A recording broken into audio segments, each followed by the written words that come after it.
नमस्कार, मैं सुमित देव online classes में आप सभी का स्वागत करता हूं।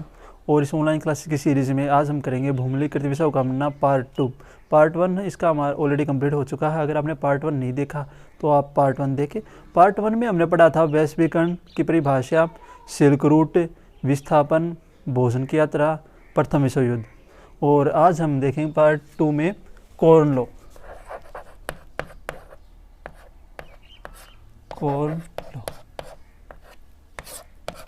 कॉर्न लॉ क्या था? ब्रिटेन में मक्के के आयात पर लगा प्रतिबंध, जिसको कि बाद में निरस्त कर दिया गया था।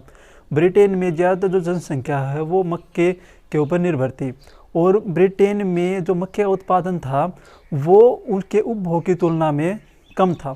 तो ब्रिटेन ने दूसरे देशों से मक्के का आयात शुरू किया, लेकिन दूसरे देशों से जो मक्का आता था उसकी कीमत उस देश में जो मक्का होता था उसकी तुलना में काफ़ी कम थी। तो ऐसी स्थिति में किसानों की स्थिति बहुत ही ज़्यादा दयनीय हो गई थी, और किसानों की स्थिति दयनीय होने की वजह से देश की जो अर्थव्यवस्था थी वो भी एक तरह से निम्न स्तर पर चली गई थी। तो देश की अर्थव्यवस्था में सुधार लाने के लिए मक्के के आयात पर प्रतिबंध लगा दिया गया था, जिसको कि बाद में निरस्त करना पड़ा था। और इसके बाद हम देखते हैं आर्थिक महामंदी। आर्थिक महामंदी और आर्थिक महामंदी का समय था 1929 से 1933। जब प्रथम विश्व युद्ध समाप्त हुआ, प्रथम विश्व युद्ध 1914 से 1918 तक चला था। उसके समाप्त होने के कुछ वर्षों के बाद, यानी हम ये कह सकते हैं कि 1929 से पूरे देश में, पूरी दुनिया में आर्थिक महामंदी का असर देखा जा सकता है। आर्थिक महामंदी होती क्या है? आर्थिक महामंदी एक ऐसी स्थिति होती है, अर्थव्यवस्था की एक ऐसी स्थिति होती है जिसमें वस्तुओं की मांग अचानक कम हो जाती है, जिसकी वजह से उनकी कीमत भी कम होगी, और उसके बाद जो उत्पादित माल या फिर जो फैक्ट्रियाँ उनको बनाती थी वे धीरे धीरे बंद होने लग जाती है। और इस आर्थिक महामंदी का असर पूरी दुनिया में देखा जा सकता था। किसानों की स्थिति भी बहुत ज़्यादा दयनीय हो गई थी, क्योंकि उनके पास जो फसल थी उनको अच्छी कीमत नहीं मिल रही थी। पूरी दुनिया में बेरोजगारी छा गई थी, और इसमें बताते हैं कि लगभग 500 बैंक, पूरी दुनिया में 500 से ज़्यादा बैंक बंद हो गए थे आर्थिक महामंदी की वजह से। और इसके बाद हम देखते हैं द्वितीय विश्व युद्ध। द्वितीय विश्व युद्ध। और द्वितीय विश्व युद्ध हुआ था 1 सितंबर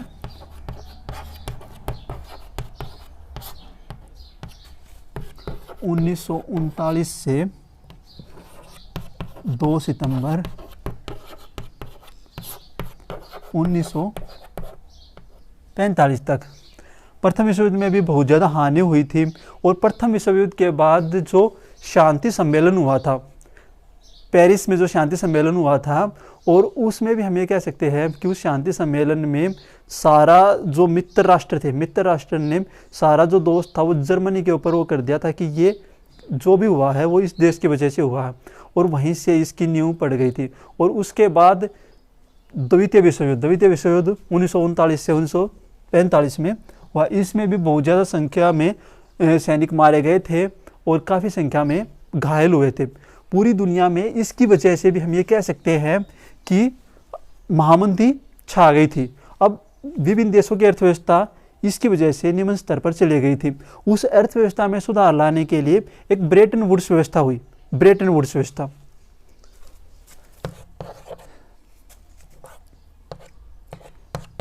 ब्रेटन वुड्स व्यवस्था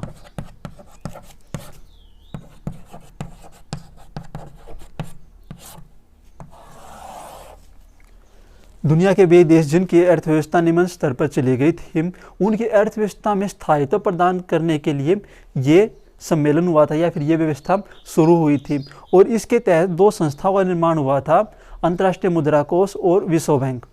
अंतर्राष्ट्रीय मुद्रा कोष और विश्व बैंक का सिर्फ एक ही उद्देश्य था, वो ये था कि वे देश जिनकी अर्थव्यवस्था निम्न स्तर पर चली गई या फिर अर्थव्यवस्था कमज़ोर हो गई है, उनकी अर्थव्यवस्था में स्थायित्व प्रदान कराना। और इसके बाद एक पॉइंट आता हमारा G77।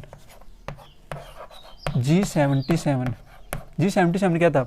यह 77 विकासशील देशों का एक समूह था, यानी वे देश जो कि विकासशील है उनका ये समूह था G77। 77।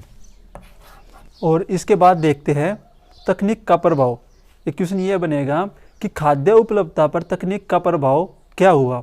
तो 1870 के दशक से पहले अमेरिका से जो मांस का निर्यात होता था यूरोपीय देशों को, तो वो सीधा जो वहाँ पर जानवर थे उन जानवरों को सीधा ही समुद्री जहाज़ों के द्वारा यूरोप में भेजा जाता था, जिसमें बीच में ही काफ़ी जानवर बीमार हो जाते थे और उनकी मृत्यु हो जाती थी। लेकिन बाद में जब नई तकनीक आई तो नई तकनीक की वजह से जो रेफ्रिजरेटर वगैरह है तो वे बनने लगे और उसके बाद उनके मांस को रेफ्रिजरेटरों में रखकर और फिर यूरोपीय देशों में भेजा जाने लगा और इससे जो उनका व्यापार काफ़ी अच्छा हुआ। इसके बाद एक क्वेश्चन इसमें यह बनेगा कि बहुराष्ट्रीय कंपनियों ने एशियाई देशों में अपने व्यापार को स्थानांतरित करने का फैसला क्यों लिया। एशियाई देशों में बहुराष्ट्रीय कंपनियों ने अपने व्यापार को स्थानांतरित करने का फैसला इसलिए लिया क्योंकि एशियाई देशों में, जैसे कि हम बात करें भारत, चीन या फिर जो दूसरे देश हैं, वहाँ पर एक तो कच्चा माल इनको आसानी से मिल जाता था, दूसरा इनको जो मजदूर श्रमिक आदि है वे भी इनको यहाँ पर सस्ते मिल जाते थे। इसलिए इन्होंने भारत जैसे देशों में अपना व्यापार करना शुरू किया। इसमें से अगर आपका कोई भी डाउट है तो वो आप कमेंट सेक्शन में पूछ सकते हैं। आज के लिए इतना ही, धन्यवाद।